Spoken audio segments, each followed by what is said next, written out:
ಸ್ನೇಹಿತರೆ, ಅಭಿನವಸ್ತ್ರೀ ಅಕಾಡೆಮಿಗೆ ಸ್ವಾಗತ ಸುಸ್ವಾಗತ. ಕಡ್ಡಾಯ ಕನ್ನಡ ಪರೀಕ್ಷೆ ಕೀ ಆನ್ಸರ್ಸ್. ನಾನು ಹೇಳುತ್ತಿರುವಂಥ ಕೀ ಉತ್ತರಗಳು ಸಂಭಾವ್ಯ ಉತ್ತರಗಳಾಗಿರುತ್ತವೆ.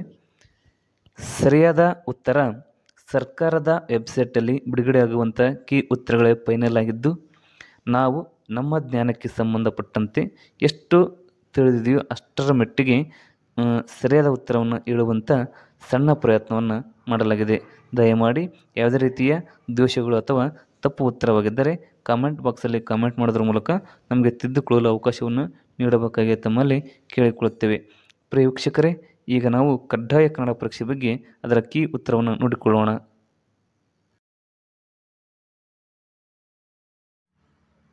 ಪ್ರಿಯ ಸ್ನೇಹಿತರೆ, ನಾನಿಮ್ಮ ಚಮನ್. ACMS ಅಭಿನವಶ್ರೀ ಅಕಾಡೆಮಿಗೆ ತಮ್ಮೆಲ್ಲರಿಗೂ ಸ್ವಾಗತ ಸುಸ್ವಾಗತ. ದಿನಾಂಕ 29/9/2024 ಭಾನುವಾರದಂದು ಇವತ್ತು ಬೆಳಗ್ಗೆ 10 ಮಧ್ಯಾಹ್ನ 12 ಬರೆದಂಥ ಕಡ್ಡಾಯ ಕನ್ನಡ ಪ್ರಶ್ನೆ ಪತ್ರಿಕೆಯ ಕೀ ಉತ್ತರಗಳನ್ನು ನೋಡೋಣ.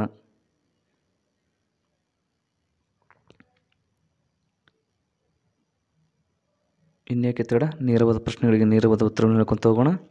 ಮೊದಲನೇ ಪ್ರಶ್ನೆ, ಈ ಕೆಳಗಿನ ಪದಗಳ ಗುಂಪುಗಳಲ್ಲಿ ಗುಂಪಿಗೆ ಸೇರದ ಪದಗಳ ಗುಂಪು ಯಾವುದು? ಇದಕ್ಕೆ ಸರಿಯಾದ ಉತ್ತರ ಅಜ್ಜ, ಅಕ್ಕಿ, ತಿಳಿ, ನಿದ್ದೆ. ನಂತರ ಹಾಗೆ ಎರಡನೇ ಪ್ರಶ್ನೆ, ಕುಲಾಲ ಚಕ್ರ ಎಂಬ ಪದದ ಅರ್ಥ. ಇದಕ್ಕೆ ಸರಿಯಾದ ಉತ್ತರ ಮಡಿಕೆ ಮಾಡಲು ಕುಂಬಾರನು ಬಳಸುವ ಸಾಧನ.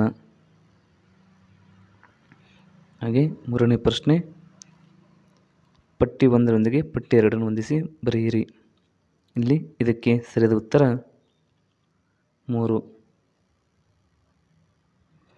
ಒಂದನೇದು ಜೋಗದ ಸಿರಿ ಬೆಳಕಿನಲ್ಲಿ. ಇದು KS ನಿಸರ್ಮದ್ದು.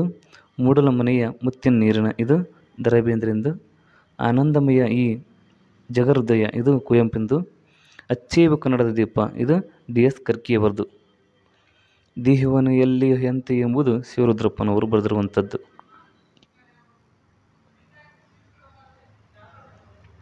ಹಾಗೆ KP ಪೂರ್ಣಚಂದ್ರ ತೇಜಸ್ವಿಯವರ ಕೃಷ್ಣೇಗೌಡನ ಆನೆ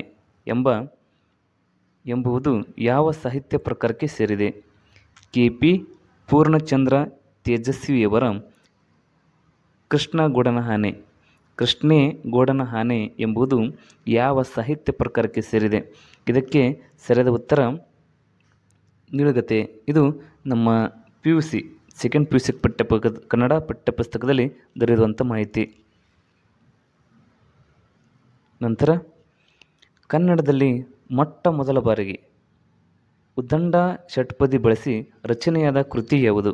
ಇದಕ್ಕೆ ಸರಿಯಾದ ಉತ್ತರ ವೀರೇಶ ಚರಿತ್ರೆ. ನಮ್ಮಂತೆ ಒಂದು ಪ್ರಶ್ನೆ, ಪಠ್ಯಗಳನ್ನು ಕೊಟ್ಟಿದ್ದಾರೆ. ಈ ಕೆಳಗಿನ ಪಟ್ಟಿಯಲ್ಲಿರುವ ಪದಗಳನ್ನು ಹೊಂದಿಸಿ ಬರೆಯಿರಂತ. ಅವುಗಳಿಗೆ ಅರ್ಥ ಬರುವಂಥ ಪದಗಳನ್ನು ಗುರುತಿಸಬೇಕು. 6ನೇ ಪ್ರಶ್ನೆಗೆ ಸರಿಯಾದ ಉತ್ತರ 3.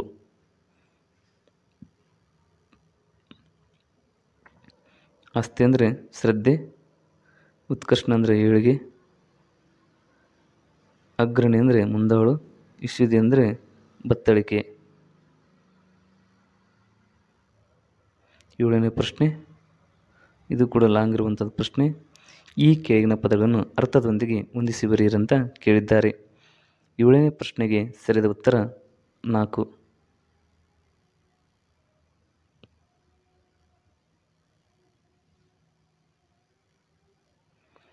ಹಾಗೆ 8ನೇ ಪ್ರಶ್ನೆ, ವಿರುದ್ಧ ಪದವಲ್ಲದ್ದನ್ನು ಗುರುತಿಸಿ. ವಿರುದ್ಧ ಪದವಲ್ಲದ್ದನ್ನು ಗುರುತಿಸಿ ಅಂತ ಹೇಳಿದ್ದಾರೆ. 8ನೇದಕ್ಕೂ ಕೂಡ ಆನ್ಸರ್ ಸಂಧ್ಯಾ, ಸಂಜೆ. ಇದು ತತ್ಸಮ ಮತ್ತು ತದ್ಭವ.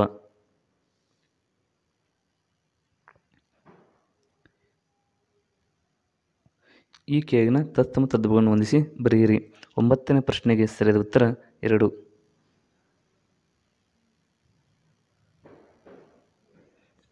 ಕಾವ್ಯ, ಕಬ್ಬ.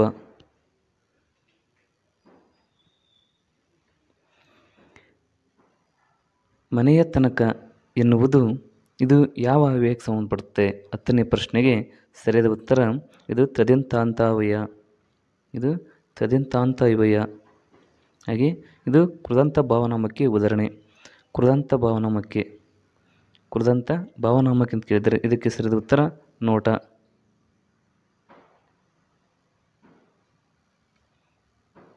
ಹಾಗೆ 12ನೇ ಪ್ರಶ್ನೆ, ಈ ಮುಂದಿನ ವಾಕ್ಯಗಳನ್ನು ಸರಿಯಾದ ಕ್ರಮದಲ್ಲಿ ಜೋಡಿಸಿ ಅರ್ಥಪೂರ್ಣ ವಾಕ್ಯ ರಚನೆ ಮಾಡಿ. 100 ಯುವಕರನ್ನು ಕೊಡಿ, ನನಗೆ ಬಿಸಿರಕ್ತದ ಸ್ವಾತಂತ್ರ್ಯ ತಂದುಕೊಡುತ್ತೇನೆ ನಾನು ನಿಮಗೆ. ಈ 12ನೇ ಪ್ರಶ್ನೆಗೆ ಸರಿಯಾದ ಉತ್ತರ 2. ಸುಭಾಷ್ ಚಂದ್ರ ಬೋಸ್ ಅವರು ಸ್ವಾತಂತ್ರ್ಯ ಸಂಗ್ರಾಮದಲ್ಲಿ ಹೊಂದಿರುವಂಥ ಮಾತು ಏನಪ್ಪ ಅಂದ್ರೆ, ನನಗೆ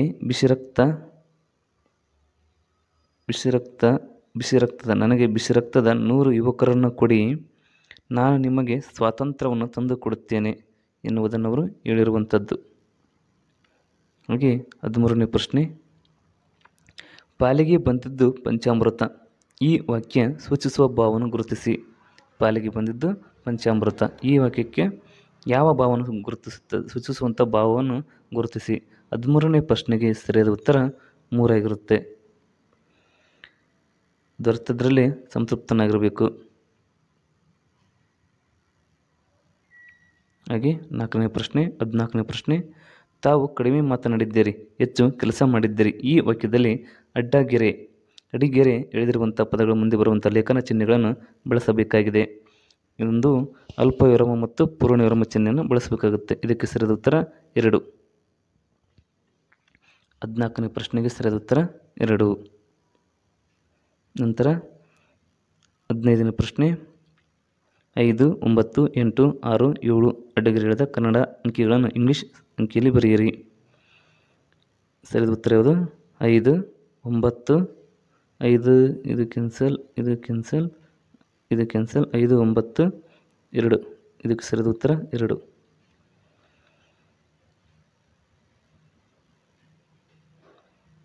ನಂತರ ಅತಿ ಮಹತ್ವವಾಗಿರುವಂಥದ್ದು ತತದ ಬನ. ಈ ಅಕ್ಷರಗಳ ಪಾಲಿಗೆ ಹೊಂದಿಕೆಯಾಗುವ ಅಕ್ಷರ ಮತ್ತು ಅಕ್ಷರಗಳನ್ನು ಗುರುತಿಸಿ. ನಾನು ಮಾಡಿರುವಂಥ 1ನೇ ವಿಡಿಯೋ ಯಾವುದಂದರೆ ಕನ್ನಡ ಗ್ರಾಮಕ್ಕೆ ಸಂಬಂಧಪಟ್ಟಂತೆ ಅಕ್ಷರಗಳು ಎಲ್ಲಿ ಹುಟ್ಟುತ್ತವೆ ಎನ್ನುವುದು ಕುರಿತು ಮಾಡಿದ್ದೆ. ಅಲ್ಲಿ ಕೂಡ ಇದರ ಬಗ್ಗೆ ಸಂಪೂರ್ಣವಾದ ಮಾಹಿತಿಯನ್ನು ಕೊಟ್ಟಿದ್ದೆ. ಯಾವುದಂದರೆ ಲ ಮತ್ತು ಸ ಇವು ಕೂಡ ತತದನ ಅಂದರೆ ಕಂಠದಲ್ಲಿ ಉಚ್ಚರಿಸುವಂಥ ಅಕ್ಷರಗಳು. ಕಂಠದಲ್ಲಿ ಉಚ್ಚರಿಸುವಂಥ ಕವರ್ಗ ಅಂತೀವಿ. ಅದೇ ಥರ ದಂತದಲ್ಲಿ ಉಚ್ಚರಿಸುವಂಥ ಅಕ್ಷರಗಳನ್ನ ನಾವು ದಂತ್ಯವಾದ್ಯ ಅಂತೀವಲ್ಲ, ಅಲ್ಲಿ ತ ದದನ ಹಾಗೆ ಥರ ಲ ಸ ಇವು ಕೂಡ ಬರುತ್ತೆ. ಇದಕ್ಕೆ ಸರಿಯಾದ ಉತ್ತರ 3 ಆಗಿರುತ್ತೆ.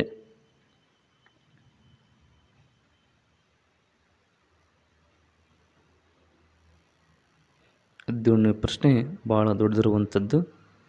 ಸಂಪೂರ್ಣವಾಗಿ ಪ್ರಶ್ನೆಗಳನ್ನು ಓದ್ಕೋಬೇಕು. ಮುಂದಿನ ವಾಕ್ಯದಲ್ಲಿ ಸರಿಯಾದ ಲೇಖನ ಚಿಹ್ನೆಗಳನ್ನು ಬಳಕೆಯಾಗಿರುವುದನ್ನು ಗುರುತಿಸಿ. ನಾವು ಇದಕ್ಕೆ ನೇರವಾದ ಪ್ರಶ್ನೆಯನ್ನು ಹಾಕೋಣ.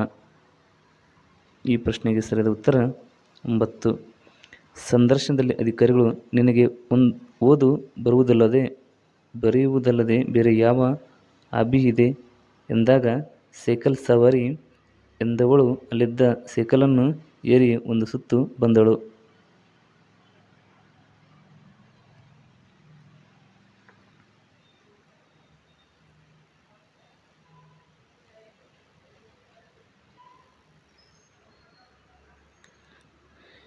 ಯೋಚಿಸಿ, ಕಷ್ಟಪಟ್ಟು ಎಲ್ಲವೂ ರಚನಾತ್ಮಕವಾಗಿ ದುಡಿದರೆ ಸಾಧ್ಯವಾಗುತ್ತದೆ ಖಂಡಿತ. ಈ ವಾಕ್ಯಗಳನ್ನು ಅರ್ಥವತ್ತಾಗಿರುವಂತೆ ಸಂಕೇತಗಳ ಸಹಾಯದಿಂದ ಕ್ರಮಬದ್ಧವಾಗಿ ಜೋಡಿಸಿ. 18ನೇ ಪ್ರಶ್ನೆಗೆ ಸರಿಯಾದ ಉತ್ತರ 3.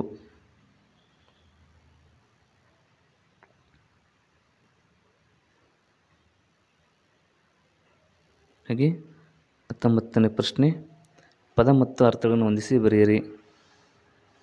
19ನೇ ಪ್ರಶ್ನೆಗೆ ಸರಿಯಾದ ಉತ್ತರ 4.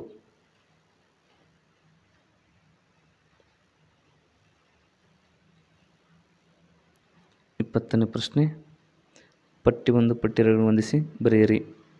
ಅನ್ವರ್ಥನಾಮ ಅಂದರೆ ವ್ಯಾಪಾರಿ.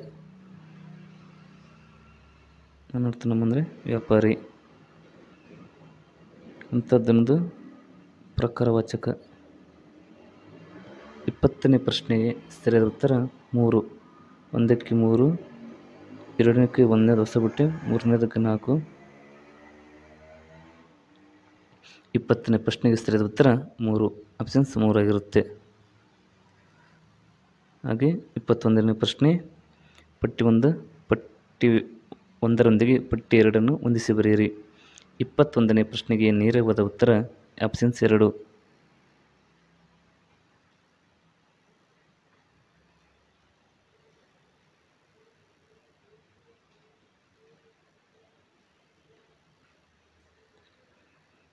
ಪ್ರಶ್ನೆ ಸಂಖ್ಯೆ 22. ಈ ಮುಂದಿನ ಹೇಳಿಕೆಗಳನ್ನು ಗುರುತಿಸಿ.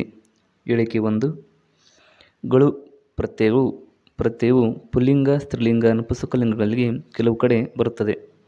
ಹೇಳಿಕೆ 2 ಅರುಗಳು ಪ್ರತ್ಯಯಗಳು ಸ್ತ್ರೀಲಿಂಗದ ಬಹುವಚನ ರೂಪದಲ್ಲಿ ಬರುತ್ತವೆ.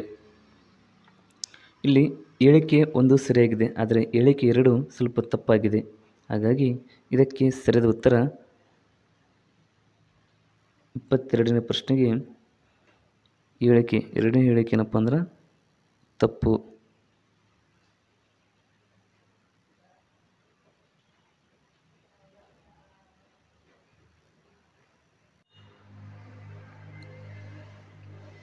ಇಪ್ಪತ್ತ್ಮೂರನೇ ಪ್ರಶ್ನೆ ಸಕಲೇಶ್ವರ್ಯ ಇದು ಯಾವ ಸಂಧಿಗೆ ಉದಾಹರಣೆಯಾಗಿದೆ? ಸಕಲೇಶ್ವರ್ಯ ಇದನ್ನು ಬಿಡಿಸಿದರೆ ಸಕಲ ಪ್ಲಸ್ ಐಶ್ವರ್ಯ ಸಕಲೇಶ್ವರ. ಇದಕ್ಕೆ ಸರಿಯಾದ ಉತ್ತರ ವೃದ್ಧಿ ಸಂಧಿ. ಹಾಗೆ 24ನೇ ಪ್ರಶ್ನೆ ಈಗಿರುವಂಥದ್ದು ಈ ಕೆಳಗಿನಗಳಲ್ಲಿ ಅನ್ಯ ಪುರುಷವಾಚಕ ಪ್ರತ್ಯಯ ಅಲ್ಲದಿರುವ ಪದ ಯಾವುದು? 24ನೇ ಪ್ರಶ್ನೆಗೆ ಸರಿಯಾದ ಉತ್ತರ ನೀನು. ನೀನುಗೆ ಅನ್ಯ ಪುರುಷವಾಚಕ ಪ್ರತ್ಯಯ ಅಲ್ಲದಿರುವ ಪದ ಇದು. ಹಾಗೆ 25ನೇ ಪ್ರಶ್ನೆ ಮುಂದಿನಗಳಲ್ಲಿ ಯಾವುದು ಸಂಭವನಾರ್ಥಕ ಕ್ರಿಯಾವಾಗಿದೆ? ಸಂಭವನಾರ್ಥಕ ಕ್ರಿಯಾಪದವಾಗಿದೆ. 25ನೇ ಪ್ರಶ್ನೆಗೆ ಸರಿಯಾದ ಉತ್ತರ ಬಂದಾನು. ಬಂದಾನು ಎಂಬುದು ಸಂಭವನಾರ್ಥಕ. ಬರುವನು ಅಂದರೆ ಮುಂಬರುವನು, ಬರುತ್ತಾನೆ, ಬಂದನು ಭೂತಕಾಲಾಗುತ್ತೆ. ಆದರೆ ಬಂದಾನು ಎಂಬುದು ಸಂಭವನಾರ್ಥಕ. ಬರುವನು ಎಂಬುದು ಭವಿಷ್ಯವಾದರೆ, ಬರುತ್ತಾನೆ ಎಂಬುದು ವರ್ತಮಾನ ಕಾಲ, ಬಂದನು ಎಂಬುದು ಭೂತಕಾಲ.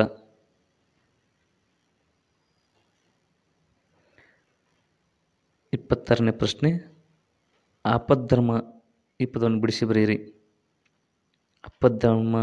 ಅಪಧರ್ಮ ಅಂತಿದೆಯಲ್ಲ, ಇದನ್ನು ಬಿಡಿಸಿ ಬರೆಯೋದಂತಂದರೆ ಅಪತ್ತು ಪ್ಲಸ್ ಧರ್ಮ ಅಪಧರ್ಮ. ಹಾಗೆ 27ನೇ ಪ್ರಶ್ನೆ ಪಶ್ಯಯನ ಪದವನ್ನು ಬಿಡಿಸಿ ಬರೆಯಿರಿ. ಪಶ್ಯಯನ ಈ ಪದವನ್ನು 27ನೇ ಪ್ರಶ್ನೆಯನ್ನು ಬಿಡಿಸಿ ಬರೆದಾಗ ಈ ಪದ ಪಯಸ ಪ್ಲಸ್ ಶಯನ ಪಶ್ಯಯನ. ಇದು ಸಮಸ್ಯೆ ಆಗುತ್ತೆ. ಯಾವ ಸಮಸ್ಯೆ ಅಂದರೆ ಕರ್ಮಧಾರೆ ಸಮಸ್ಯೆ ಅದು.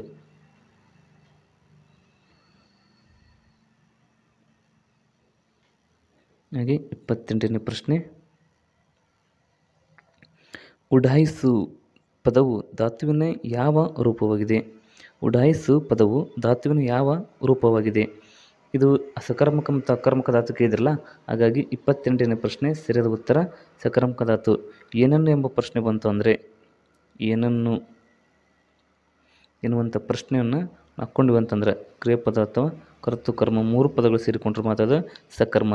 ಅಕರ್ಮ ಅಂತಂದರೆ ಯಾವುದೇ ರೀತಿಯ ಕರ್ತು ಇಲ್ಲದಂತಿರುವಂಥ ವಾಕ್ಯಗಳಾಗಿರುತ್ತೆ. ಮಗು ಮಲಗಿತು, ಏನನ್ನು ಮಲಗಿತು ಅಂತ ಕೇಳೋ ಪ್ರಶ್ನೆಗಳಿರಲ್ಲ. ಆದರೆ ಯಾವ ವಾಕ್ಯದಲ್ಲಿ ಏನನ್ನೆಂಬುದು ಸೂಚಿಸುತ್ತದೆಯೋ ಅದು ಸಕರ್ಮಕ ಧಾತು ಆಗಿರುತ್ತೆ.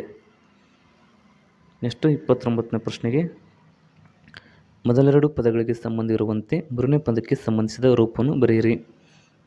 ವಿಘಟಿಕ ವಿಗಳಿಗೆ ಅಂದರೆ ಉದ್ಘೋಷಣೆಯಿಂದ ಏನಾಗುತ್ತಪ್ಪ ಅಂತ ಕೇಳಿದ್ದಾರೆ ಎನ್ನುವಂಥದ್ದು.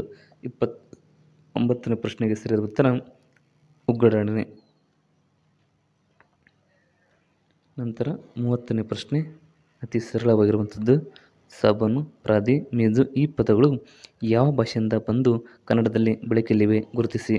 ಇವು 3 ಪದಗಳಿಲ್ಲಪ್ಪ ಅಂತಂದ್ರೆ ಪೋರ್ಚುಗೀಸ್ 8ನೇ ತರಗತಿ ಪಠ್ಯಪುಸ್ತಕದಲ್ಲಿ ಕಾಣುವಂಥದ್ದು. ಹಾಗೆ 31ನೇ ಪ್ರಶ್ನೆ ರಾಮನು ಹಳೆಯ ಮನೆಯಲ್ಲಿ ವಾಸಿಸುತ್ತಿದ್ದಾನೆ. ಅಡಿಗೆರೆ ಎಳೆದ ಪದವು ಯಾವ ವಿಧದ ನಾಮಪದ?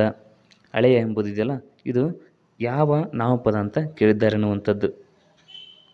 31ನೇ ಪ್ರಶ್ನೆಗೆ ಸರಿಯಾದ ಉತ್ತರ ಗುಣವಾಚಕ. ಹಳೆಯದೆಂಬುದು ಗುಣವಾಚಕ ಪದವಾಗಿರುತ್ತೆ. ಹಾಗೆ 32ನೇ ಪ್ರಶ್ನೆ, ಹೇಳಿಕೆ ಅಚ್ಚಗನ್ನಡದಲ್ಲಿ ವಿಸರ್ಗವಿರುವ ಪದಗಳೆಲ್ಲ. ವಿಸರ್ಗವಿರುವ ಪದಗಳೆಲ್ಲ. ಸಮರ್ಥನೆ, ಬೇರೆ ಭಾಷೆಗಳಿಂದ ಅನ್ಯ ದೇಶ ಸ್ವೀಕರಿಸಿದ ಪದಗಳಲ್ಲಿ ನಿಸರ್ಗದ ಬಳಕೆ ಇದೆ. 32ನೇ ಪ್ರಶ್ನೆಗೆ ಸರಿಯಾದ ಉತ್ತರ ಹೇಳಿಕೆ ಸರಿ, ಸಮರ್ಥನೆಯೂ ಸರಿಯಾಗಿದೆ. 32ಕ್ಕೆ 1 ಉತ್ತರ ಆಗಿರುತ್ತೆ. ಹಾಗೆ 33ನೇ ಪ್ರಶ್ನೆ, 10ನೇ ತರಗತಿಯ ಕೊರವೇಂದ್ರನ ಕೊಂದೇನು ಎಂಬ ಪಾಠದಲ್ಲಿ ಬರುವಂಥದ್ದು. ಮಾರಿನ ಗೋತ್ರನವಾಯಿತು ನಾಳಿನ ಭಾರತವು. ಈ ವಾಕ್ಯದಲ್ಲಿರುವ ಅಲಂಕಾರ. 33ನೇ ಪ್ರಶ್ನೆಗೆ ಸರಿಯಾದ ಉತ್ತರ ರೂಪಾಲಂಕಾರ. ಹಾಗೆ 34ನೇ ಪ್ರಶ್ನೆಗೆ ಸರಿಯಾದ ಉತ್ತರ 4. ಹಾಗೆ 35ನೇ ಪ್ರಶ್ನೆ, ಕೆಳಗಿನವುಗಳಲ್ಲಿ ಅರ್ಥವತ್ತಾದ ವಾಕ್ಯ ಸಂಯೋಜನೆ ಗುರುತಿಸಿ. 35ನೇ ಪ್ರಶ್ನೆಗೆ ಸರಿಯಾದ ಉತ್ತರ 3 ಆಗುತ್ತೆ ಸ್ನೇಹಿತರೆ. ಹೀಗೆ ಯುದ್ಧ ಮುಂದುವರಿಯುತ್ತಿದ್ದರೆ ಜಗತ್ತು ಒಂದು ದಿನ ಮನುಷ್ಯರಿಲ್ಲದ ಮರುಭೂಮಿ ಆಗುತ್ತೆ. ಹಾಗೆ 36ನೇ ಪ್ರಶ್ನೆ ಅತಿ ಸುಲಭವಾಗಿರುವಂಥದ್ದು. ಇಂಗ್ಲೀಷ್ ಒಳಗೆ ಸಂಖ್ಯೆಗಳನ್ನು ಕೊಟ್ಟರೆ ಅದನ್ನು ಕನ್ನಡ ಅಂಕಿಯೊಳಗೆ ಬರೆಯಿರಿ. 6, 0, ಇಲ್ಲಿ 0 ಇಲ್ಲ, ಇದು ಕ್ಯಾನ್ಸಲ್, ಇಲ್ಲಿ 0 ಎಲ್ಲ ಕ್ಯಾನ್ಸಲ್ ಆಗುತ್ತೆ. 0 ಇದು ಕ್ಯಾನ್ಸಲ್, 2 6, 0, 3 ಅಂದರೆ 3 ಉತ್ತರ ಆಗುತ್ತೆ. 37ನೇ ಪ್ರಶ್ನೆ, ಮುಂದಿನ ವಾಕ್ಯಗಳಲ್ಲಿ ಸರಿಯಾಗಿ ಲೇಖನ ಚಿಹ್ನೆ ಬಳಸಲ್ಪಟ್ಟ ವಾಕ್ಯವನ್ನು ಗುರುತಿಸಿ. ಸರಿಯಾಗಿ ಲೇಖನ ಚಿಹ್ನೆಯನ್ನು ಬಳಸಲ್ಪಟ್ಟಿರುವುದಂತ ಆಹಾ ಸೂರ್ಯನಿಗೂ ಗ್ರಹಣವಿವೆ. ಯಾಕಂದರೆ ಪ್ರಶ್ನೆ ಮಾಡಿದಾಗ ಯಾವಾಗಲೂ ಕೂಡ ಪ್ರಶ್ನೆ ಚಿಹ್ನೆ ಬರಬೇಕಲ್ಲಿ. ಇಲ್ಲಿ ಭಾವನಾತ್ಮಕ ಚಿಹ್ನೆ ಬಂದಿದೆ, ಹಾಗಾಗಿ ಉತ್ತರ 37ಕ್ಕೆ 3 ಉತ್ತರ ಆಗುತ್ತೆ. ಹಾಗೆ ಒಂದು ಗಾದೆ ಮಾತಿದೆ, ಈ ಕೆಳಗಿನ ಗಾದೆ ಮಾತನ್ನು ಪೂರ್ಣಗೊಳಿಸಿ. ಸಂತೆಯ ಹೊತ್ತಿಗೆ 3 ಮೊಳೆ ನೇಯ್ದರಂತೆ. 38ನೇ ಪ್ರಶ್ನೆಗೆ ಸರಿಯಾದ ಉತ್ತರ 3 ಮೊಳ ನೇಯ್ದರಂತೆ. ಹಾಗೆ 39ನೇ ಪ್ರಶ್ನೆ, ಪ್ರಧಾನ ವಾಕ್ಯದಲ್ಲಿನ ಅನೇಕ ಉಪವಾಕ್ಯಗಳ ಅಂತ್ಯದಲ್ಲಿ ಮಾತ್ರ ಬರುವ ಲೇಖನ ಚಿಹ್ನೆ ಯಾವುದು? 39ನೇ ಪ್ರಶ್ನೆಗೆ ಸರಿಯಾದ ಉತ್ತರ ಅರ್ಧವಿರಾಮ. ಪ್ರಧಾನ ವಾಕ್ಯದಲ್ಲಿನ ಅನೇಕ ಉಪವಾಕ್ಯಗಳ ಅಂತ್ಯದಲ್ಲಿ ಬರುತ್ತದೆ, ಅದಂದ್ರೆ ಅರ್ಧವಿರಾಮ ಬರುತ್ತದೆ ಅನ್ನುವಂಥದ್ದು. ಹಾಗೆ 40ನೇ ಪ್ರಶ್ನೆ, ಆ ಊರಿನಿಂದ ನಾನು ಹೊರಟಾಗ ಆಗಲೇ 4 ಗಂಟೆ ಆಗಿತ್ತು. ಗೆರೆಯದ ಪದ ಆ ಊರಿನಿಂದ, ಆ ಪ್ಲಸ್ ಊರಿನಿಂದ, ಆ ಊರಿನಿಂದ ಅಂದರೆ ಆಗಮ ಸಂಧಿ ಒಳಗೆ ಒಕ್ಕರಾಗಮ ಸಂಧಿ ಆಗುತ್ತೆ. ಇದು ಯಾವುದು? ಒಕ್ಕರಾಗಮ ಸಂಧಿ. ಹಾಗೆ 41ನೇ ಪ್ರಶ್ನೆ, ಮೊದಲೆರಡು ಪದಗಳಲ್ಲಿರುವ ಸಂಬಂಧವಂತೆ 3ನೇ ಪದಕ್ಕೆ ಸಂಬಂಧಿಸಿದ ಪದವನ್ನು ಬರೆಯಿರಿ. ಹುಡುಗ ರೂಢನಾಮ, ಆವಡಿಗ ಅನವರ್ತನಾಮ. ಹಾಗೆ 42ನೇ ಪ್ರಶ್ನೆ, ಎಳೆಗರು, ಈ ಸಂಧಿ ಪದವನ್ನು ಬಿಡಿಸಿ ಬರೆಯಿರಿ. ಎಳೆಗರು, ಇದು ಎಳೆ ಪ್ಲಸ್ ಕರು ಎಳೆಗರು ಆಗುತ್ತೆ. ಎಳೆ ಪ್ಲಸ್ ಕರು ಎಳೆಗರು ಪ್ಲಸ್ ಎಳೆಗರು ಆಗುತ್ತೆ ಅನ್ನುವಂಥದ್ದು ಇದು ಸರಿಯಾದ ಉತ್ತರ. ಎಳೆ ಪ್ಲಸ್ ಕರು ಇದು ಕೂಡ ಆಗುತ್ತೆ, ಇದು ಸಮಾಸದಲ್ಲಿ, ಇದು ಸಂಧಿ ಕೇಳಿದ್ದರಾಗಿ ಸಂಧಿ ಪದ ಆಗುತ್ತೆ.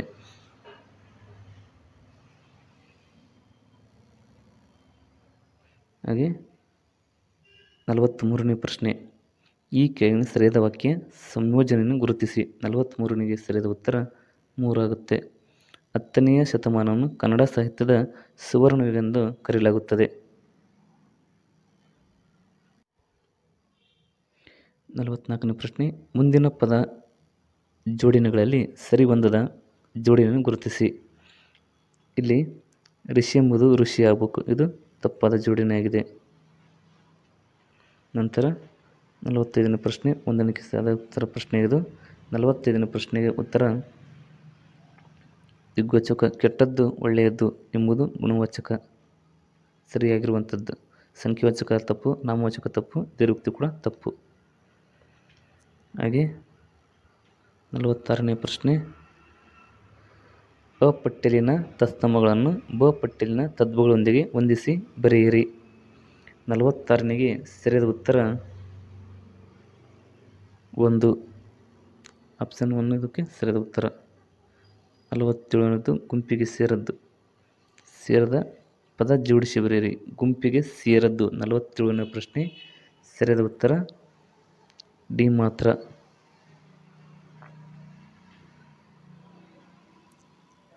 49ನೇ ಪ್ರಶ್ನೆ. ಅಕ್ಷರವನ್ನು ವರ್ಣ ಎಂದು ಮೊದಲು ಕರೆದವರು ಯಾರಂದರೆ ನಾಗವರ್ಮ. ಇದಕ್ಕೆ ಸರಿಯಾದ ಉತ್ತರ. ನಂತರ 49 ಐ ಔ ವರ್ಣಮಾಲೆಯಲ್ಲಿನ ಈ ಅಕ್ಷರಗಳು ಯಾವ ಗುಂಪಿಗೆ ಸೇರುತ್ತವೆ? ಇದಕ್ಕೆ ಸರಿಯಾದ ಉತ್ತರ ಸಂದಕ್ಷರಗಳು ಅಂತೇಳಿ ಕೂಡ ಅವನ್ನು ಕರೆಯುತ್ತಾರೆ ಎನ್ನುವಂಥದ್ದು. ಹಾಗೆ 50ನೇ ಪ್ರಶ್ನೆ. ಈ ಕೆಳಗಿನ ಪದಗಳಲ್ಲಿ ಯಾವುದು ಸಜಾತಿಯ ಒತ್ತಕ್ಷರವಿದೆ? ಸಜಾತಿ ಅಂದರೆ ಅದೇ ಜಾತಿಯಿಂದ ಬಂದಿರುವಂಥದ್ದು ಯಾವುದಂದರೆ ಅಕ್ಕ, ಉಳಿದವೆಲ್ಲ ವಿಜಾತಿಗಳಾಗಿವೆ. ಹಾಗೆ ನಂತರ 51ನೇ ಪ್ರಶ್ನೆ. ವ್ಯಂಜನಗಳಿಗೆ ಸ್ವರಗಳು ಸರಿಯಾಗುವ ಅಕ್ಷರಗಳು ಯಾವುವು? ಇದಕ್ಕೆ ಸರಿಯಾದ ಉತ್ತರ ಗುಣಿತಾಕ್ಷರಗಳು ಅಂತೇಳಿ ಕೂಡ ಕರೀತಾರೆ ಎನ್ನುವಂಥದ್ದು. ಶೇಷ ಪದ ವಿರುದ್ಧಾರ್ಥ ಶಬ್ದ ಯಾವುದು? ಇದಕ್ಕೆ ಸರಿಯಾದ ಉತ್ತರ ನಿಶೇಷ.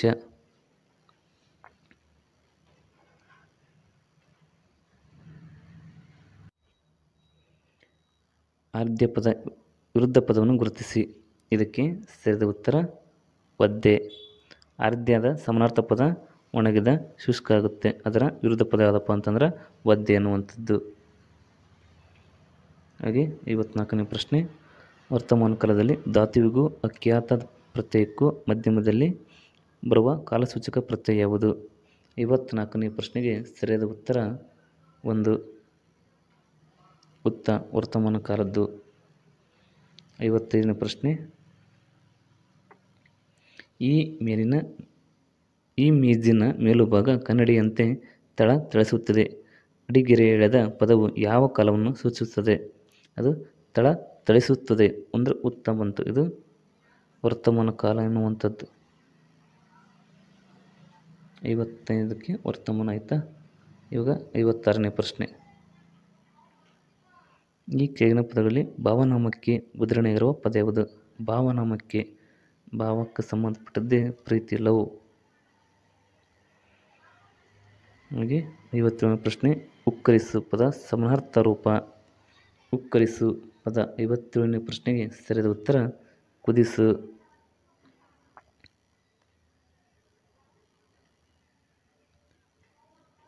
58ನೇ ಪದ ಹೊಂದಾಣಿಕೆಯಾಗದ ಜೋಡಿ ಯಾವುದಂತ ಕೇಳ್ತಾರೆ. ಗಮನಿಸಬೇಕು ಎಂದು ಹೊಂದಾಣಿಕೆಯಾಗದ್ದು. 58ನೇ ಸರಿಯಾದ ಉತ್ತರ ಟಿಸಲು ಕೊಂಬೆ. ಇದು ಹೊಂದಾಣಿಕೆ ಆಗಲಾರದದ್ದು.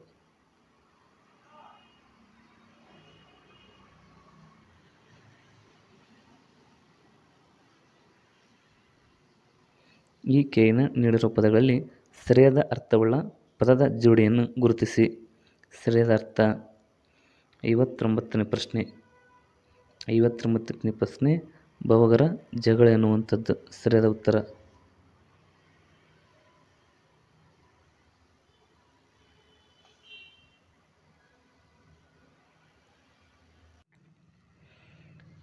ಕನ್ನಡ ನಾಡಿನ ಭೋಜ್ಯ ವಿಕ್ರಮಾದಿತ್ಯ ಎಂದು ಕರೆಸಿಕೊಂಡವರು. ಇದಕ್ಕೆ ಸರಿಯಾದ ಉತ್ತರ ಚಿಕ್ಕದೇವರಾಜ ಒಡೆಯರ್ ಆಗ್ಬೋದೇನೋ. ಹಾಗೆ 61ನೇ ಪ್ರಶ್ನೆ. ಅಶ್ಮಾರೋಹಣ ಈ ಶಬ್ದದ ಅರ್ಥ. 61ನೇ ಪ್ರಶ್ನೆಗೆ ಸರಿಯಾದ ಉತ್ತರ ಕಲ್ಲನ್ನು ಏರುವುದಾಗಿರುತ್ತದೆ.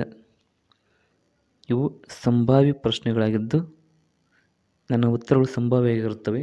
ಇದಕ್ಕೆ ಸರಿಯಾದ ಉತ್ತರವು ಸರ್ಕಾರ ಹೊರಡಿಸುವ ಕೀ ಆನ್ಸರ್ಗಳು ಫೈನಲ್ ಆಗಿರುತ್ತೆ. ನನ್ನ ಪ್ರಶ್ನೆಗಳು ಕೆಲವು ತಪ್ಪಿರಬಹುದೇನೋ. ಈ ಮುಂದಿನ ಹೇಳಿಕೆ ಮತ್ತು ವಿವರಣೆಯನ್ನು ಗಮನಿಸಿ. ಯತಿ ಅಂದರೆ ವಿರಾಮ. 62ನೇ ಪ್ರಶ್ನೆಗೆ ಸರಿಯಾದ ಉತ್ತರ ಮಾತ್ರ ಹಾಕೋಣ. ಅದಕ್ಕೆ ಹೇಳಿಕೆ ಮಾತ್ರ ಸರಿ. ಲಯದಲ್ಲಿ ಯತಿಯು ಬಿಡುವನ್ನು ಸೂಚಿಸುವುದಿಲ್ಲ. ಯತಿ ಅಂದರೆ ವಿರಾಮ ಆಗಲೇಬೇಕಲ್ವಾ. 63ನೇ ಪ್ರಶ್ನೆ. ನಮ್ಮ ಉಪಾಧ್ಯಾಯರು ಎಂಬುದನ್ನು ವಿಭಕ್ತಿ ಪಲಟಗೊಳಿಸಿ ಕೊಟ್ಟಿರುವ ಆ ಕೆಳಲ್ಲಿ ಸರಿಯಾದದ್ದನ್ನು ಗುರುತಿಸಿ. ವಿಭಕ್ತಿ ಪಲಟಗೊಳಿಸಿ 63ನೇ ಪ್ರಶ್ನೆಗೆ ಸರಿಯಾದ ಉತ್ತರ ನಮಗೆ ಉಪಾಧ್ಯಾಯರಾಗುತ್ತೆ. ಹಾಗೆ 64ನೇ ಪ್ರಶ್ನೆ. ಈ ಮುಂದಿನ ಯಾವ ವಚನಕಾರರ ಅಂಕಿತನಾಮಗಳು ಸರಿಯಾಗಿವೆ ಗುರುತಿಸಿ. ಅಕ್ಕಮಹಾದೇವಿ, ಚನ್ನಮಲ್ಲಿಕಾರ್ಜುನ, ಬಸವಣ್ಣ, ಕೂಡಲಸಂಗಮ, ಮಡಿವಾಳ ಮಾಚಿದೇವ, ಕಲಿದೇವರ ದೇವ. 64ಕ್ಕೆ ಸಿ ಸರಿಯಾದ ಉತ್ತರ. ಮತ್ತು ಉರ್ಲಿಂಗ ಪೆದ್ದಿ ಪ್ರಿಯ ವಿಶ್ವೇಶ್ವರಯ್ಯ. ಹಾಗಾದರೆ ಸಿ ಮತ್ತು ಡಿ ಇದಕ್ಕೆ ಸರಿಯಾದ ಉತ್ತರ 3. 65ನೇ ಪ್ರಶ್ನೆ, ಈ ಕೆಳಗಿನ ಪದಗಳಲ್ಲಿ ಶುದ್ಧ ರೂಪ ಯಾವುದು? ಶುದ್ಧವಾದಂಥ ಪ್ಯೂರ್ ವರ್ಡ್ ಯಾವುದು ಅಂತ ಕೇಳಿದ್ದಾರೆ. ಇದಕ್ಕೆ ಸರಿಯಾದ ಉತ್ತರ ಜಾತ್ಯತೀತ. ಅಂದರೆ 65ನೇ ಪ್ರಶ್ನೆಗೆ 4 ಸರಿಯಾದ ಉತ್ತರ. ಹಾಗೆ 5ನೇ ಪ್ರಶ್ನೆ, ದಿಕ್ ಪ್ಲಸ್ ದೇಶ ಈ ಪದವನ್ನು ಕೂಡಿಸಿ ಬರೆದಾಗ ಒದಗುವ ಸರಿಯಾದ ರೂಪವನ್ನು ಗುರುತಿಸಿ. ದಿಗೇಶ, ಇದು ಜತ್ವ ಸಂಧಿ ಆಗುತ್ತೆ ಅನ್ನುವಂಥದ್ದು.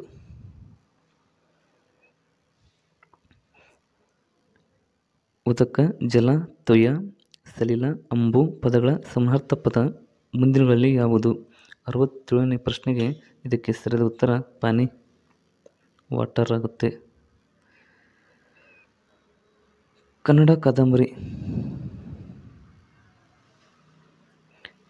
ಕಾದಂಬರಿ ಪಿತಾಮಹ ಎನಿಸಿಕೊಂಡವರು ಯಾರು? ನಮ್ಮ ಉತ್ತರ ಕರ್ನಾಟಕದ ರಾಯಚೂರಿನ ಕವಿಗಳಲ್ಲಿ ಒಬ್ಬರಾಗಿರುವಂಥ ಗಳಗನಾಥ ಅವರು.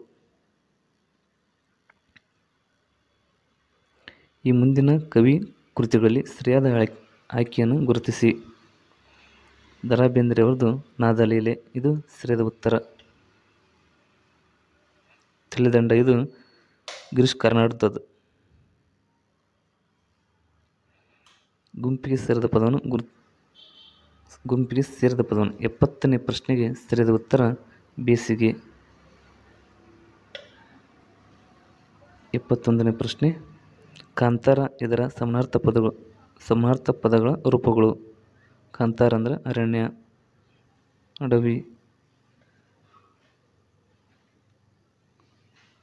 ಅರಣ್ಯ, ವಿಪಿನ ಕಾಡು ಹೋಗುತ್ತೆ.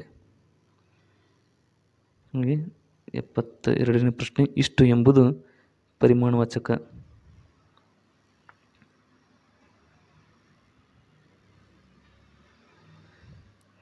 ಜ್ಞ, ಜ್ಞ, ನ, ನ, ಮ ಈ ಅಕ್ಷರಗಳು ಆದೇಶವಾಗಿ ಬಂದರೆ ಈ ಕೆಳಗಿನ ಸಂಧಿ ಆಗುತ್ತದೆ. ಇದು ಅನುನಾಸಿಕ ಸಂಧಿ ಸರಿಯಾದ ಉತ್ತರ. ಈ ಕೆಳಗಿನ ವಾಕ್ಯದಲ್ಲಿ ಅವ್ಯಯವನ್ನು ಗುರುತಿಸಿ. ಆ ಸುದ್ದಿಯನ್ನು ಕೇಳಿ ನಾನು ಮೈಸೂರಿಗೆ ಕೂಡಲೇ ಹಿಂದಿರುಗಿದನು. ಅಂದರೆ ಕೂಡಲೇ ಎಂಬುದು ಇಲ್ಲಿ ಏನಾಗುತ್ತಪ್ಪ ಅಂತಂದ್ರೆ ಅವ್ಯಯ ಆಗುತ್ತದೆ.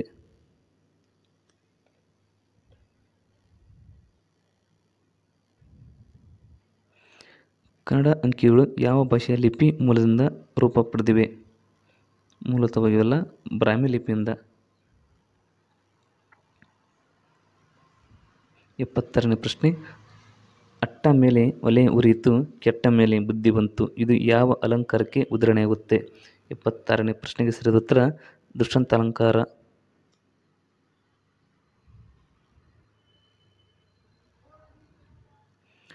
ಪದರಗುಟ್ಟು ಈ ನುಡಿಗಟ್ಟಿನ ಅರ್ಥ. ಪದರಗುಟ್ಟು ಅಂದ್ರೆ ಪದನ ಹೇಳ್ತಾ ಇದೆ, ಎದುರುತ್ತಾ ಇರೋದು, ಭಯಪಡುವವನು. 78ನೇ ಪ್ರಶ್ನೆ, ಈ ಕೆಳಗಿನ ವಾಕ್ಯಗಳಲ್ಲಿ ಗೆರೆ ಎಳೆದ ಪದದ ಸರಿಯಾದ ರೂಪವನ್ನು ಗುರುತಿಸಿ. ಭ್ರಷ್ಟಾಚಾರ, ಅದು ಭ್ರಷ್ಟಾಚಾರ. 78ಕ್ಕೆ ಸರಿಯಾದ ಉತ್ತರ ಭ್ರಷ್ಟಾಚಾರ.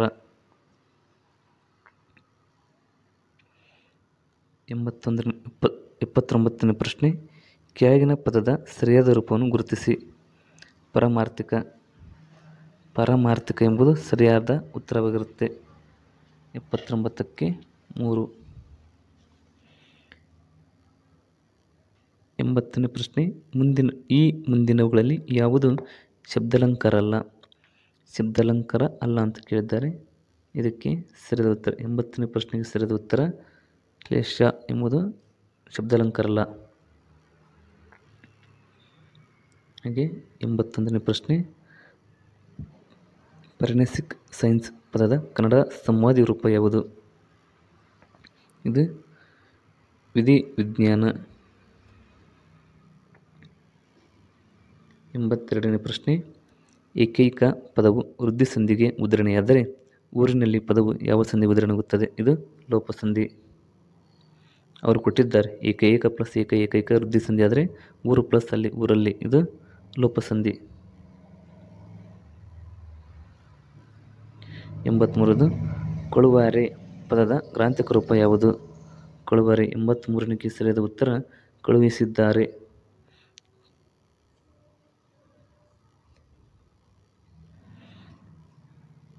84ನೇ ಪ್ರಶ್ನೆ, ಕರ್ಮಣಿ ಪ್ರಯೋಗದಲ್ಲಿ ಕ್ರಿಯಾಪದದ ಲಿಂಗವು ಯಾವುದಾಗಿರುತ್ತದೆ? 84ಕ್ಕೆ ಸರಿಯಾದ ಉತ್ತರ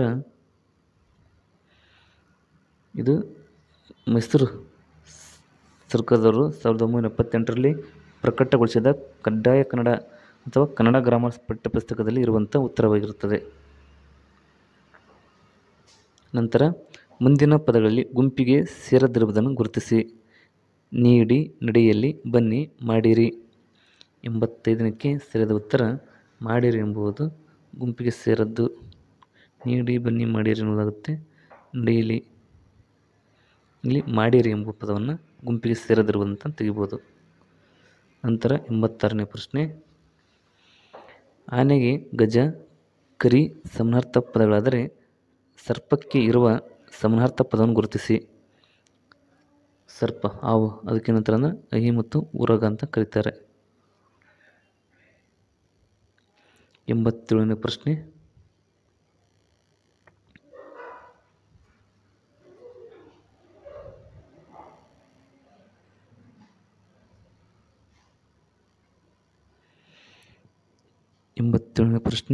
ಸರಿ ಕಾಣ್ತಾ ಇಲ್ಲ.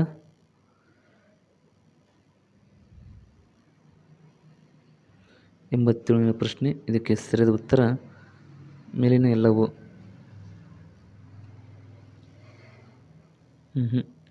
ಡಿ ಮಾತ್ರ ತಪ್ಪಾಗಿದೆ. 87ನೇ ಪ್ರಶ್ನೆ ಸರಿ ಕಾಣಲಿಲ್ಲ ಅದು. ಮುಂದಿನ ಹೇಳಿಕೆಯನ್ನು ಗಮನಿಸಿ. ಸಂಸ್ಕೃತದಿಂದ ವಿಕಾರ ಹೊಂದದೆ ಕನ್ನಡದಲ್ಲಿ ಬಳಸುವ ಶಬ್ದಗಳು ತತ್ಸಮಗಳು. ಸಂಸ್ಕೃತದಿಂದ ನಿಷ್ಪನ್ನವಾದ ಪದಗಳನ್ನು ತದ್ಭವಗಳು ಎನ್ನುತ್ತೇವೆ. ಅಲ್ಪ ಸ್ವಲ್ಪ ವ್ಯತ್ಯಾಸದಿಂದ ಕನ್ನಡಕ್ಕೆ ಬಂದ ಶಬ್ದಗಳನ್ನು ಕೇಶಿರಾಜನು ಸಮಸಂಸ್ಕೃತ ಎಂದಿದ್ದಾನೆ. ಸಂಸ್ಕೃತದಿಂದ ಹೊರತಾಗಿ ಸ್ವೀಕರಿಸಿದ ಶಬ್ದಗಳು ತದ್ಭವವೆನಿಸುತ್ತವೆ. ಅಂದರೆ 4ನೇದು ತಪ್ಪಾಗಿದೆ. 3 ಸರಿಯಾಗಿವೆ. 88ನೇ ಪ್ರಶ್ನೆ, ಈ ಮುಂದಿನ ಹೇಳಿಕೆಗಳಲ್ಲಿ ಸರಿಯಾದ ಹೇಳಿಕೆಗಳನ್ನು ಗುರುತಿಸಿ.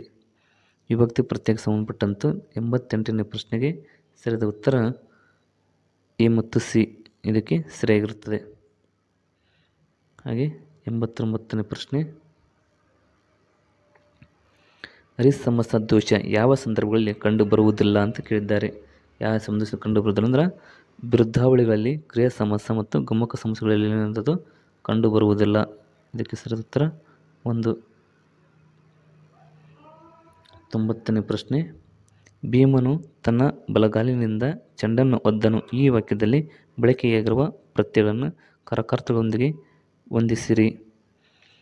90 ಇದು ವಿಭಕ್ತಿ ಪ್ರತ್ಯಯಕ್ಕೆ ಸಂಬಂಧಪಟ್ಟಿರುವಂಥ ಪ್ರಶ್ನೆ. 90ನೇ ಪ್ರಶ್ನೆಗೆ ಸರಿಯಾದ ಉತ್ತರ 4.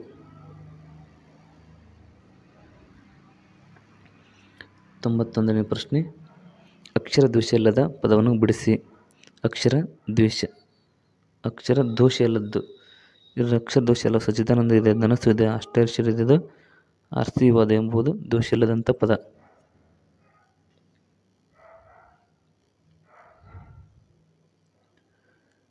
92ನೇದು, ಕರ್ಮಧಾರೆಯ ಸಮಸ್ಯೆಗೆ ಸಂಬಂಧಿಸಿದಂತೆ ಈ ಮುಂದಿನ ಯಾವ ಹೇಳಿಕೆಗಳು ತಪ್ಪಾಗಿವೆ? 92ಕ್ಕೆ ಸರಿಯಾದ ಉತ್ತರ ಎಲ್ಲವೂ ಸರಿಯಾಗಿವೆ. 93ನೇದು, ಸ್ತ್ರೀ ಎಂಬ ಶಬ್ದದಲ್ಲಿರುವ ವ್ಯಂಜನಗಳ ಸಂಖ್ಯೆ ಗುರುತಿಸಿ. ಇದಕ್ಕೆ ಸರಿಯಾದ ಉತ್ತರ 3. ಬಿಡಿಸಿ ಬರೆದಾಗ ಸ ಪ್ಲಸ್ ತ ಪ್ಲಸ್ ರ ಪ್ಲಸ್ ಇ ಅಂದರೆ 3 ವ್ಯಂಜನಾಕ್ಷರಗಳು ಇವೆಲ್ಲ.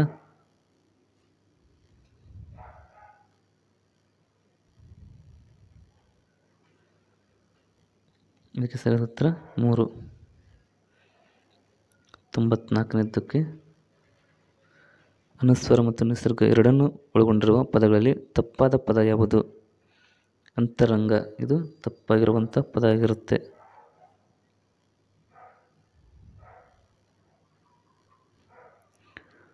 ಮಗು ಹಾಲನ್ನು ಕುಡಿಯಿತು. ಈ ವಾಕ್ಯದಲ್ಲಿ ಗೆರೆ ಎಳೆದಿರುವ ಪದದ ಧಾತುವಿಗೆ ಸೇರಿದ ಅಖ್ಯಾತ ಪ್ರತ್ಯಯ ಯಾವುದು? ಕುಡಿ. 95ಕ್ಕೆ ಇಲ್ಲಿ ಅಖ್ಯಾತ ಪ್ರತ್ಯಯ ಅಂತಂದರೆ ಕುಡಿ ಅಂದರೆ ಧಾತು ಆಗುತ್ತೆ. ಕ್ರಿಯಾಪದ ಮೂಲ ಧಾತು. ಇತ್ತು ಎಂಬುದು ಏನಾಗುತ್ತೆ ಅಂತಂದರೆ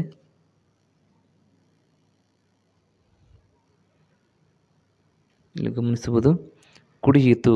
ಕುಡಿ ಎಂಬುದು ಕ್ರಿಯಾಪದದ ಮೂಲದ ಪದವಾದರೆ ಇತು ಎಂಬುದು ಅಖ್ಯಾತ ಪ್ರತ್ಯಯವಾಗಿದೆ. ಹಾಗೆ 96ನೇ ಪ್ರಶ್ನೆ, ಆದ್ಯಂತ್ರಯಂ ಪದವನ್ನು ಆದ್ಯಂತ್ಯದಯಂ ಅಂದರೆ ಆದಿತ್ಯ ಪ್ಲಸ್ ಉದಯಂ, ಆದಿತ್ಯೋದಯಂ, ಇದಕ್ಕೆ ಸರಿಯಾದ ಉತ್ತರ 96.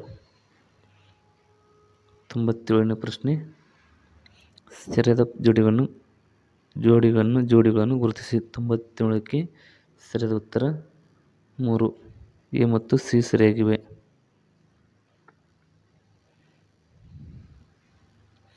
98, ದೊಡ್ಡ ಹುಡುಗನು. ಈ ಸಮಾಸ ಪದದ ಯುಗ್ರ ವಾಕ್ಯ ರೂಪ ಯಾವುದು? ದೊಡ್ಡವನು ಪ್ಲಸ್ ಹುಡುಗ. 98ಕ್ಕೆ 4 ಆಗುತ್ತೆ ಸರಿಯಾದ ಉತ್ತರ. ಇದು ಕರ್ಮಧಾರಯ ಕೂಡ ಸಮಾಸ ಆಗುತ್ತೆ. 99, ಇವುಗಳಲ್ಲಿ ಯಾವುವು ಕೆ.ಎಸ್. ನಿಸಾರ್ ಅಹಮದ್ ಅವರ ಸಾಹಿತ್ಯ ಕೃತಿಯಲ್ಲ ಅಥವಾ ಕೃತಿಗಳಲ್ಲ? 99ಕ್ಕೆ 4, ಸಿ ಮಾತ್ರ. ದೀಪದ ಮಲ್ಲಿ ಅದೊಂದು ಬಿಟ್ಟರೆ ಉಳಿದೆಲ್ಲವೂ ಕೂಡ ಕೆ.ಎಸ್. ನಿಸಾರ್ ಅಹಮದ್ ಬರೆದಿರುವಂಥ ಕೃತಿಗಳಾಗಿರುತ್ತವೆ. ಹಾಗೆ ಕೊನೆಯ ಪ್ರಶ್ನೆ,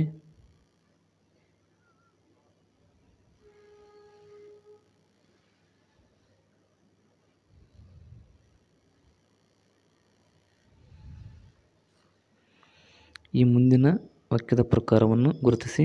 ಪಂಚಭೂತಗಳೊಂದರಾದ ನೀರು ನಿಸರ್ಗದ ಅಮೂಲ್ಯವಾದ ಕೊಡುಗೆಯಾಗಿದೆ. 100ನೇ ಪ್ರಶ್ನೆಗೆ ಸರಿಯಾದ ಉತ್ತರ ಸಾಮಾನ್ಯ ವಾಕ್ಯವಾಗಿರುವಂಥದ್ದು. ಇಲ್ಲಿವರೆಗೂ ಕೂಡ ನಾನು ವಿಡಿಯೋ ನೋಡ್ತಿರುವಂಥ ಪ್ರತಿಯೊಬ್ಬರಿಗೂ ಧನ್ಯವಾದಗಳು. ಹಾಗೂ ನಾನು ಹೇಳಿರುವಂಥದ್ದು ಕೀ ಉತ್ತರಗಳು ಸರಿಯಾಗಿರಬಹುದು ಅಥವಾ ಇವು ಸಂಭಾವ್ಯ ಉತ್ತರಗಳಾಗಿರುತ್ತವೆ. ಆದರೂ ಕೂಡ ಒಂದೆರಡು ತಪ್ಪಿರ್ಬೋದು ಹೊರತು ಅಷ್ಟಕ್ಕಷ್ಟು ಸರಿ ಅಂತ ನಾನು ವ್ಯಕ್ತಪಡಿಸುತ್ತೇನೆ. ಇಲ್ಲಿವರೆಗೂ ನೋಡಿದ ಎಲ್ಲರಿಗೂ ಕೂಡ ಧನ್ಯವಾದಗಳು.